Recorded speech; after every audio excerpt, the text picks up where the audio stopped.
Halo guys, Welcome to the Pakcik. Jangan lupa nonton video ini sehingga habis Dan terus mendukung channel ini. Adakah Anda ingin mencari keyboard wireless mechanical yang menggunakan red switch? Korang boleh mendapatkan Machinite K600 dengan 100 keys di sini dan desain seperti Gundam Switch yang sangat cantik untuk korang punya desktop. Korang boleh dapatkan segera di description down below ataupun pergi kepada punyotech.com/shop untuk mendapatkan Machinite K600 keyboard. Jangan lupa untuk pergi link down below. Assalamualaikum warahmatullahi wabarakatuh. Kembali lagi dalam The Pakcik Is dan juga Rili. Assalamualaikum guys, apa kabar kalian? Semoga sehat-sehat selalu ya guys. Amin ya rabbal alamin. Terima kasih kepada teman-teman kita yang udah komentar, yang udah like dan dislike kita juga, yang udah subscribe channel kita dan mendukung channel ini sehingga ke hari ini InsyaAllah kita akan berikan reaksi dan juga entertainment yang jujur aja guys. Nah guys, karena kita itu sakingnya penasaran tentang sesuatu yang horor dan juga menyeramkan ya, karena kita tahu kebanyakan dari kita udah tahu ya, alam gaib itu emang nyata. Kita tahu makhluk selain kita itu ada Dan kita berkongsi kehidupan di dunia ini bersama-sama mereka juga. ya, benar. Jadi guys, kita pengen tahu tentang sejarahnya hantu asli Nusantara Nah, yang masih akses lagi di tanah Jawa. betul ya. Ini kita terima kasih kalian atas kiriman videonya daripada ACC Channel yang menceritakan tentang The Demonology of Ancient Java and their Deepest Fear. Nah, Kalau sesuatu yang kalau paling dibahasakan apa itu Pak Cik? The Demonology of Ancient Java. maksudnya macam mana perkiraan setiap kronologi ataupun patternnya untuk setiap Jawa kuno itu sendiri. Jadi guys, kita lihat sejarah hantu asli di Nusantara ini ya, menurut orang ACC yang Channel. ACC Channel ini, kita lihat dalam 3, 2, 1 and go. Jangan kaget ya, kali ini kita akan membahas sejarah hantu asli Nusantara, khususnya Jawa kuno. Bukan dari sumber gaib, bukan hasil penerawangan, tetapi murni dari catatan sejarah yang ditinggalkan leluhur kita ratusan tahun yang lalu. Mulai dari prasasti, relief candi, hingga berbagai sastra lama. Oke teman-teman, kita masih di Indonesia dan Anda akan terkejut betapa uniknya dunia hantu Jawa kuno yang sangat berbeda dengan yang kita kenal sekarang. Semoga dengan mengenal hantu Jawa kuno, kita dapat memahami semesta pikir leluhur kita dan apa yang menjadi ketakutan terdalam mereka. Yuk. Wah, channel kayak gini nih aku suka nih Pak Cik. Wah, mantap merungkap misteri-misteri karena ini di sini kita dapat belajar juga. Iya. Pada suatu malam, seorang kesatria bernama Sena datang ke sebuah kuburan. Sialnya, kedatangan Sena diketahui para penunggu kuburan dan dalam seketika, hantu-hantu menyergapnya. Kesaktian Sena mengalahkan semua hantu itu. Lalu muncullah pemimpin para hantu, yakni Batari Durga yang dikutuk menjadi raksasa dan terkenal dengan kebengisannya. Bukannya mundur, Sena malah menyongsongnya dengan gagah berani. Ia meruat dan mematahkan kutukan yang membelenggu sang dewi, sehingga Batari Durga kembali ke wujud aslinya, yakni Dewi Uma yang secantik bidadari. Sena pun mendapat anugerah dari sang dewi, namanya diganti menjadi Bima dan ia dikaruniai berbagai kesaktian. Ketika menceritakan seisi kerajaan hantu yang menyerang Sena, Kakawin Sena menyebutkan lengkap makhluk-makhluk halus ini.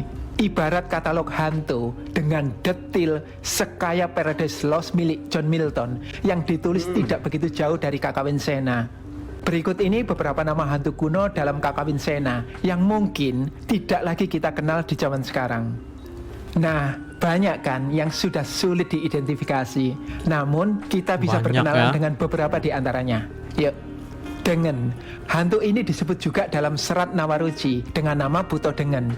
Wujudnya tidak jelas, namun suaranya mirip burung malam. Banaspati Wah. bersama Kamangmang dan Bandalungan berwujud kepala dengan kobaran api dan muncul dari pepohonan.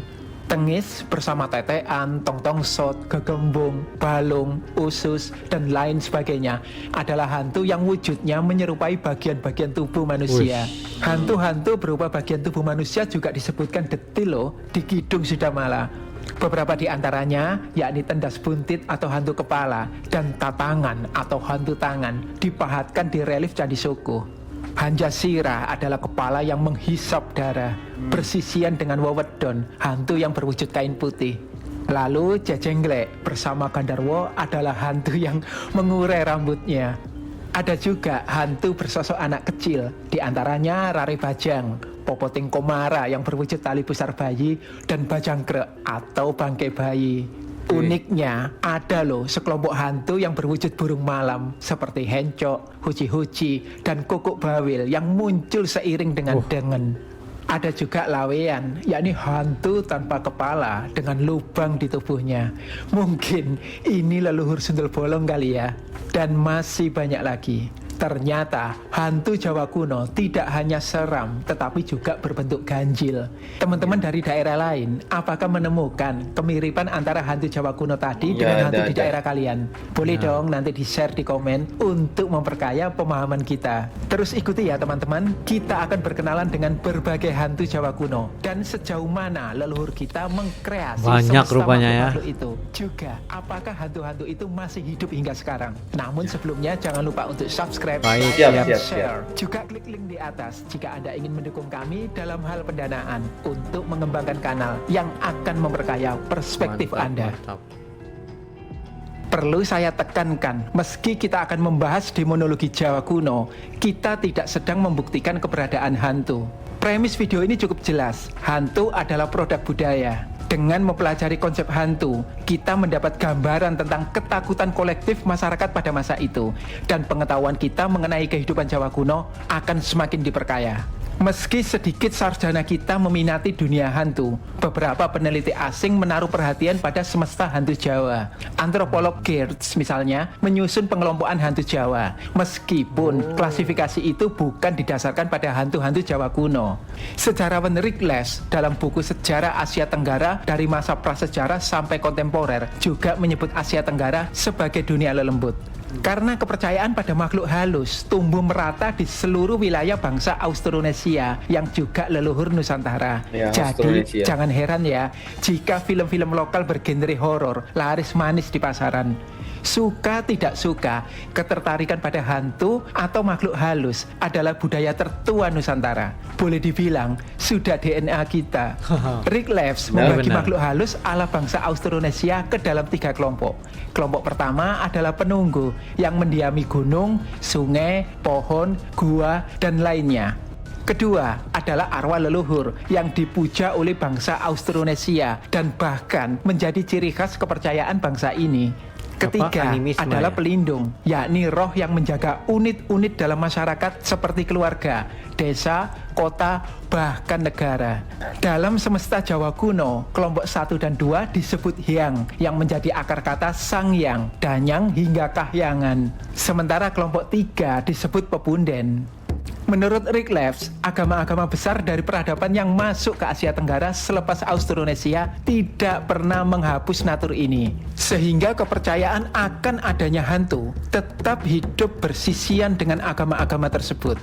Kitab Sutasoma dari zaman Majapahit yang menjadi asal semboyan Bhinneka Tunggal Ika, misalnya, mencatat adanya hantu pengganggu bernama Raksasa, Daitya, dan Buto. Sekitar 1,5 abad kemudian muncullah kitab Nawaruci yang menyebut para hantu sebagai Buto Dengen dan Buto Pisaka. Nah, jangan kaget ya, hantu bahkan dipahatkan di candi, misalkan relief Candi Soko di Karanganyar ini. Oke, sebentar lagi kita akan membedah berbagai jenis hantu Jawa kuno. Jadi simak sampai habis ya, karena ini sangat menarik. Di masa akhir era klasik, yakni akhir abad 15 hingga awal abad 16, ketika genre babat semakin populer, sosok hantu pun direkam dengan detil dan imajinatif dalam berbagai karya sastra. Di antaranya Serat Calon Arang yang ditulis kira-kira saat Sultan Trenggana sibuk menaklukkan bekas wilayah Majapahit di Jawa Timur. Ada juga Kidung Sudamala yang menceritakan perjuangan Sadewa, si bungsu Pandawa, mematahkan kutukan Batari Durga. Namun yang paling spesial adalah Kakawin Sena. Karya sastra ini layak dijadikan novel horor tertua di tanah Jawa. Kakawin Sena difilmkan ditulis ya? sekitar Kalau abad ada sila 16 hingga komentar ya, guys. 18 Masehi, serta menjadi bagian dari naskah Merapi Merbabu yang tidak begitu dikenal luas. Sebagaimana naskah-naskah dari masa akhir Majapahit, Kakawin Sena mengusung tema ruwat, yakni usaha membebaskan dari noda dan dosa agar menjadi suci kembali. Lebih jauh mengenai tradisi ruwat dapat Anda cek nanti pada tautan di atas atau di deskripsi. Sekarang, yuk kita gali lebih dalam semesta perhantuan yang dibangun oleh masyarakat Jawa kuno. Mabes Hantu Jawa kuno. Tidak hanya kitab Sutasoma, Kakawin Sena, Kidung Sudamala, hingga Serat Calon Arang pun sepakat bahwa ruang hidup hantu Jawa kuno adalah kuburan. Beberapa pohon diidentifikasi kitab Sutasoma sebagai sarangnya hantu, yakni pohon kebo dan beringin. Tak ketinggalan, Serat Calon Arang bersaksi bahwa hantu Jawa kuno hobi nongkrong di rumah kosong dan perempatan jalan. Meski demikian, Kidung Sudamala menyebut bahwa para makhluk halus ini memiliki mabes, semacam pusat kerajaan perhantuan, bernama Setra Gandamayit yang ada di tengah kuburan. Hierarki hantu Jawa kuno. Bukan hanya pemerintah RI yang punya kabinet, hantu Jawa kuno punya juga loh. Presiden alias pemimpin tertingginya adalah Batari Durga, sang permaisuri Batara Girinata yang dikutuk menjadi raksasa. Durga bertaring atau Ranini ini pernah kami angkat kisahnya secara terpisah pada tautan di atas atau di deskripsi. Nah, menurut Kidung Sudamala, di bawah Batari Durga ada Kalika, sang pengawal setia Durga, sekaligus menteri koordinatornya. Kalika inilah yang membawai semua hantu lainnya. Ragam rakyat hantu Jawa kuno. Kakawin Sena menceritakan betapa beragamnya bentuk hantu Jawa kuno. Pertama, ada yang wujudnya 100% hantu. Sebagian sudah saya ceritakan tadi ya. Selain itu, ada yang berwujud hewan seperti harimau dan burung. Ada juga hantu berwujud benda, yakni karanjang atau keranjang, limas atau selendang, talenan, batang dupa, dan lain sebagainya. Menariknya, ada pula manusia loh yang menjadi bagian dari paguyuban hantu, seperti Calon Arang dan sejumlah nama yang kemungkinan adalah muridnya. Menurut Serat Calon Arang yang pernah kami bahas tuntas pada tautan di atas atau di deskripsi, mereka adalah pemuja Batari Durga. Jadi, wajar ya jika Kakawin Sena kemudian memasukkan manusia-manusia ini ke dalam daftar pasukan hantu yang ikut menyerang Sena. Kekuatan hantu Jawa kuno. Masyarakat Jawa kuno percaya hantu memiliki daya yang negatif. Serat Calon Arang menganggap para hantu sebagai penyebar penyakit dalam sebuah wabah besar yang melanda tanah Jawa. Kidung Sudamala pun bersaksi, hantu bisa menyebabkan kegilaan. Hantu Kalika, tangan kanan Durga misalnya, pernah merasuki Dewi Kunti, hingga wanita itu tertawa terbahak-bahak dan bertindak di luar nalar.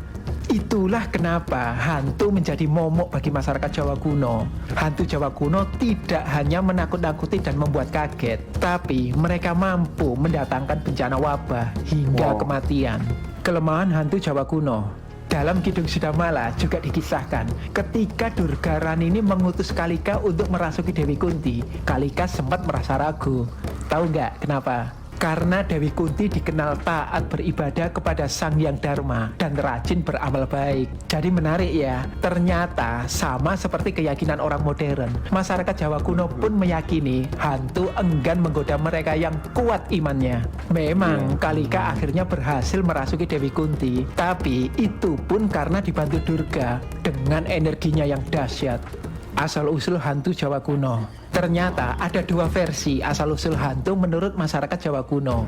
Pertama, hantu yang sejak awal memang tercipta sebagai hantu. Serat Nawaruci yang ditulis berdekatan dengan Serat Calon Arang mengisahkan bahwa hantu-hantu itu tercipta dari hasil yoga Batara Guru bersama Dewi Uma.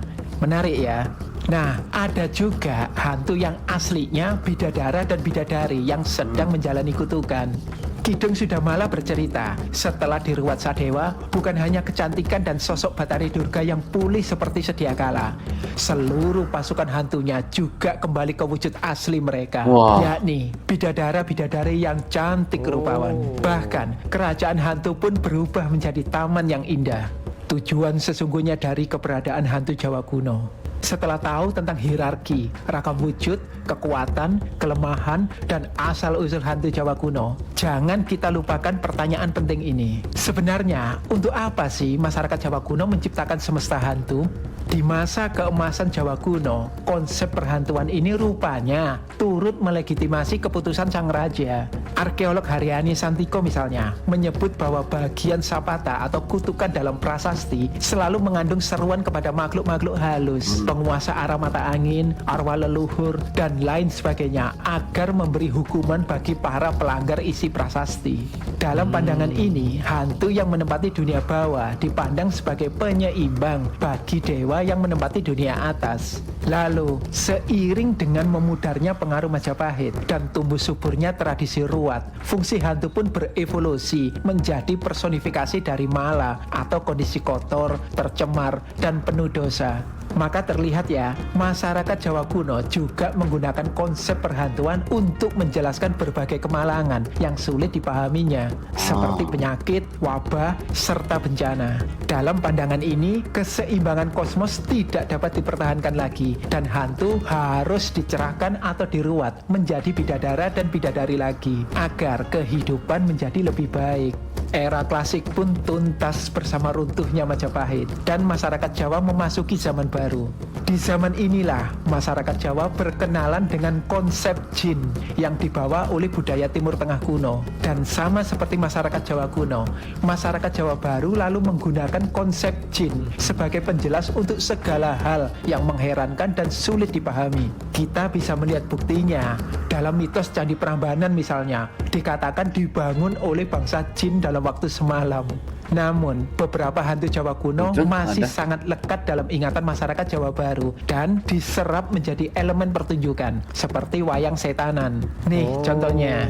Terlihat ya, Batari Durga masih diingat sebagai presiden para hantu di kerajaan Setra Gandamayit. Namun, pengawal setianya yakni Kalika tereliminasi dan diganti oleh Jaramaya Jurungmeya. Menarik kan? Ratusan tahun pun berlalu dan masyarakat Indonesia memasuki zaman modern dengan berbagai kecanggihan teknologinya. Namun, kepercayaan akan adanya hantu tidak pernah pupus. Hantu bahkan menjadi komunitas yang laris manis di dunia hiburan. Film lokal bergenre horor sangat diminati dan melambungkan sejumlah sosok hantu yang lebih modern. Sebut saja Suster Ngesot, Jelangkung, Hantu Pocong, dan lain sebagainya yang jelas tidak dikenal oleh masyarakat Jawa kuno. Ya iyalah, orang Majapahit jika meninggal tidak dikafani, mana mungkin nemu pocong.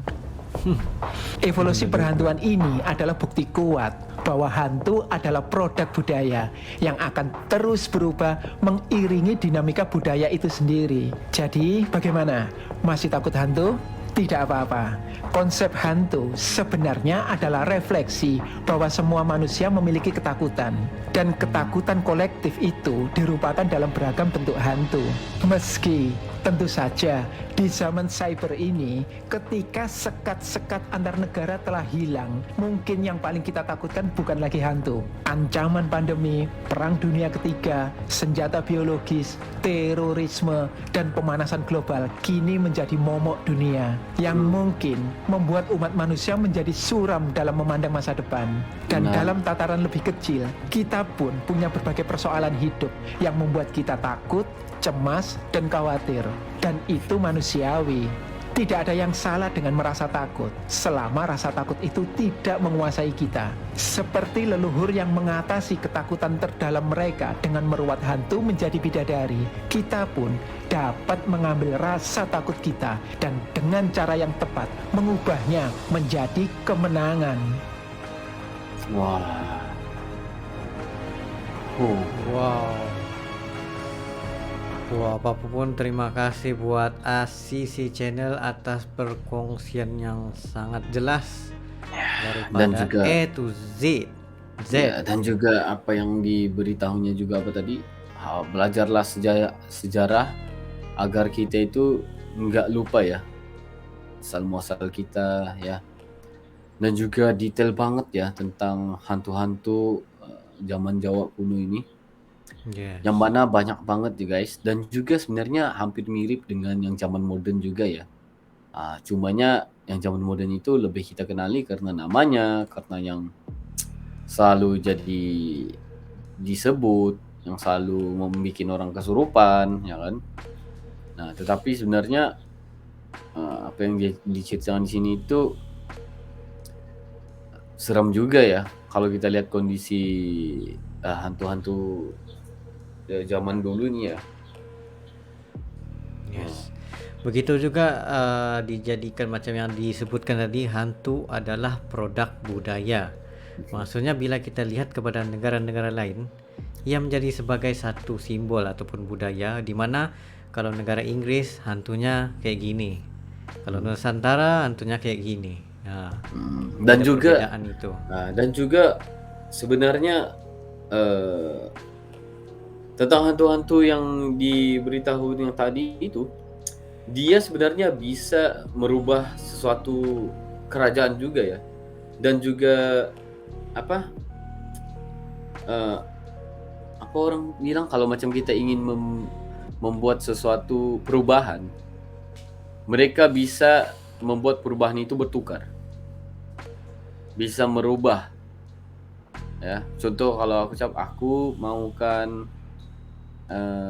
sebuah istana, tetapi kalau ada yang bisa berbicara dengan hantu-hantu ataupun jin-jin tadi, mereka bisa bilang jangan dan harus dituruti.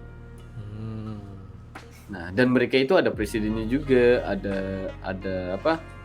ada ketuanya, Organisasinya. ya organisasinya ya, dan mereka itu berkumpul di kuburan, mereka ada tempat-tempatnya, sama seperti kita juga, cuma alam mereka itu beda ya kan. Ya, benar-benar. Wow. Dan yang paling kita suka itu adalah sebenarnya dari dahulu lagi zaman kuno ini, jika kita itu beriman dan beramal, niscaya mereka nggak bisa mempengaruhi kita. Betul. Jadi Karena yang paling menentukan dalam kehidupan kita yaitu iman kita. benar. Kita tidak boleh, tidak bisa untuk tidak percaya. Tetapi kita perlu yakinlah juga bahwa ini semuanya daripada kehendak Allah SWT. Ya, karena kepercayaan kita tahu yang kalau menurut kita Al-Quran itu ada 3 golongan yang disimpan di dalam atas muka bumi ini, adalah syaitan, jin, dan juga manusia. Nah, jadi di sana kita harus percaya alam gaib itu memang ada guys. Betul. Malah kita nggak tahu sebenarnya kehidupan mereka lebih modern dari kita nggak tahu. Ya. Ya. Bagaimana rupanya pun kita kurang pasti, cuma kita dapat daripada nenek moyang kita juga cara mereka menggambarkan. Kayak gitulah. Jadi guys, ini mungkin nggak perlu dibahas panjang lagi. Di sini udah diceritakan secara detail. Apakah kalian percaya dan juga apakah kalian rasa apa yang dibicarakan itu benar? Itu dari kalian, dari pendapat kalian ya. Ya, satu lagi zaman modern yang kita takuti, hantu yang paling kita takuti ialah rasuah, Korupsi. Tapi Nuklir. hantu ini sebenarnya ya manusia itu lebih hantu daripada hantu sebenarnya. Ya, benar. Sebenarnya aku pengen cakap itu Baci, tapi Itu memang kenyataannya. Manusia ini kadang lebih hantu daripada hantu. ya benar. Jadi guys, mungkin itu saja untuk kali ini ya Baci. Ya, itu sebenarnya berdua. Sekiranya kalian ada sebarang request untuk direksi, just comment down below beserta dengan link, dan insya Allah kami akan coba yang terbaik untuk merealisasikan video-video Anda. Jadi mungkin itu saja untuk kali ini. Kita akan jumpa pada next video. Sampai jumpa. Assalamualaikum, bye.